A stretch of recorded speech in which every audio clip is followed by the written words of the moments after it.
A Viviane está muito longe de ser uma grande advogada, ela tem uma formação medíocre, ela não tem nenhuma grande especialização, ela não tem produção acadêmica, a atuação dela como advogada é pífia, não reconhecida por ninguém, ela é simplesmente a esposa do ministro Alexandre de Moraes.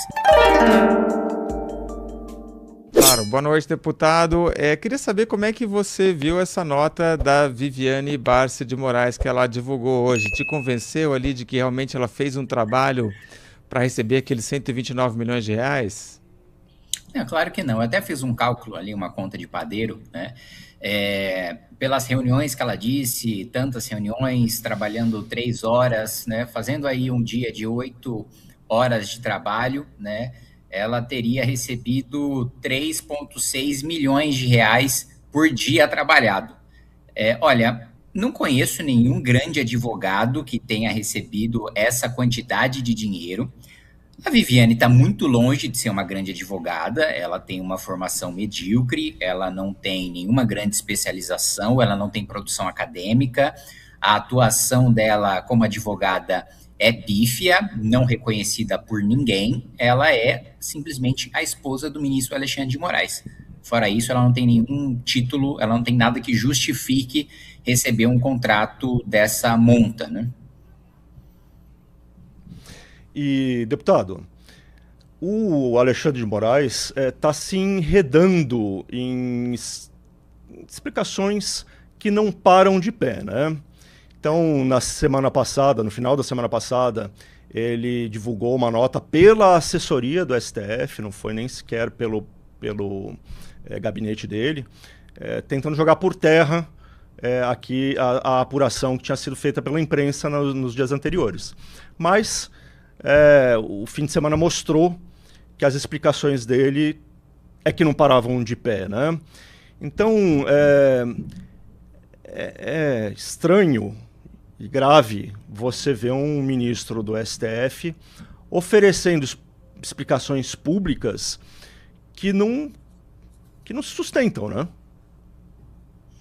Não, realmente não para de pé, ele foi rapidamente desmentido, tentou jogar a responsabilidade sobre a CPMI do INSS, ele cometeu um erro grave aí, porque as informações, o diálogo dele com o Vorcaro não está na nossa quebra, eu tive acesso, eu vi tudo, não existe diálogo entre o Vorcaro e Alexandre de Moraes naquilo que nos foi enviado. Aliás, e aqui eu acho que tem uma responsabilidade da Polícia Federal, apenas 0,25% daquilo que foi obtido pela Polícia Federal foi enviado à CPMI. O grande diálogo que foi enviado, e que eu fui obrigado a ler até as 3 da madrugada, são 2 anos de conversa dele com a amante, que não são de todo inúteis, né? A gente soube por essas conversas, que pelo menos durante 4 vezes, né, o Vorcaro esteve com Alexandre de Moraes, por pelo menos 3 vezes esteve com o senador Ciro Nogueira, que considera o senador Ciro Nogueira, aspas, um amigo da vida, e que a reunião com o Lula teria sido ótima, né? Que ele teria ficado muito animado do Lula chamar ministro, do Lula chamar presidente do Banco Central. As conversas não foram de todo inúteis, mas nós temos que receber tudo, né? No mínimo tudo que tem relação com o desvio do INSS, né? Não 0,25%, né? Essa coisa é pífia, é absolutamente insuficiente, né? E as justificativas do Alexandre de Moraes são justificativas de alguém que está desesperado, de alguém que está emparedado, de alguém que não conseguiu nenhuma desculpa melhor. Me lembra, não sei, um moleque que foi pego explodindo a privada da escola e que não sabe mais como se defender. Eu acho que essa é a situação do Alexandre de Moraes agora. Deixa eu lhe fazer uma outra pergunta. Acabou se levantando aí a acusação de que os vazamentos para a imprensa estariam vindo do Congresso, dos parlamentares. Qual é o que se diz no Congresso a respeito dessa acusação? Qual é a sua posição e a sua leitura dessa alegação? A principal acusação é do vazamento, né, da troca de mensagens entre o Alexandre de Moraes e o Vorcaro. Isso não nos chegou. Nós não tivemos acesso a isso. Ninguém da CPMI teve acesso a isso. Isso é Polícia Federal, né? Isso é vazamento da Polícia Federal. Então, a acusação, né, não tem o menor fundamento, mais uma vez, coisa de gente desesperada que não sabe como se defender, né? E não há nenhuma prova, né? Mesmo daquilo que nós tivemos acesso, né, é uma acusação leviana se você não tem nenhum indício de que saiu da CPMI, porque pode ter saído da Polícia Federal, pode ter saído do Judiciário, pode ter saído do presidente Davi Alcolumbre, que estava em posse desse material. Qual que é a prova? Qual que é a evidência de que isso saiu da CPMI? Mais uma vez, ele sai atirando desesperadamente porque não sabe como se defender. E eu adiciono um elemento aqui, tá? A Lava Jato só aconteceu por causa de pressão popular. E só houve pressão popular e indignação porque a Polícia Federal, o Ministério Público, vazaram informações sobre as investigações e deixaram a população indignada, tá? A Polícia Federal agora, e eu vou sair em sua defesa, e eu sei que é difícil falar sobre uma coisa ilegal, que é um vazamento, mas a Polícia Federal agora, se depender da Procuradoria-Geral da República, a investigação não vai dar em nada. Se depender do Senado, nenhum ministro do Supremo vai ser investigado ou preso. Se depender do Supremo, muito menos. Eu acho que a Polícia Federal está olhando e falando, olha, o único instrumento que eu tenho agora é a imprensa, é a população, é mostrar o absurdo que a gente teve acesso, porque se depender das nossas instituições profundamente corruptas, a coisa não vai andar. Então, eu acho que é uma tentativa também da Polícia Federal, que vê como a única maneira das injustiças que eles estão vendo serem punidas, acabarem em alguma coisa, por meio de indignação popular. Deputado, então você entende que esse vazamento, ainda que seja contra as regras, né? O correto é aos funcionários, por exemplo, da PF jamais vazarem informações, né? Mas que ele pode fazer sentido num cenário em que o sistema meio que já está se preparando para enterrar tudo que aconteceu até aqui, né? E num cenário também onde a gente sabe que o STF se blinda sempre, se protege, tem um corporativismo ferrenho. E não deixa qualquer investigação prosperar, né? Então, em alguns momentos, o vazamento ele pode fazer sentido, certo? É isso, assim, o correto era que as instituições funcionassem. As instituições não funcionam e a população não se indigna com esse não funcionamento das instituições.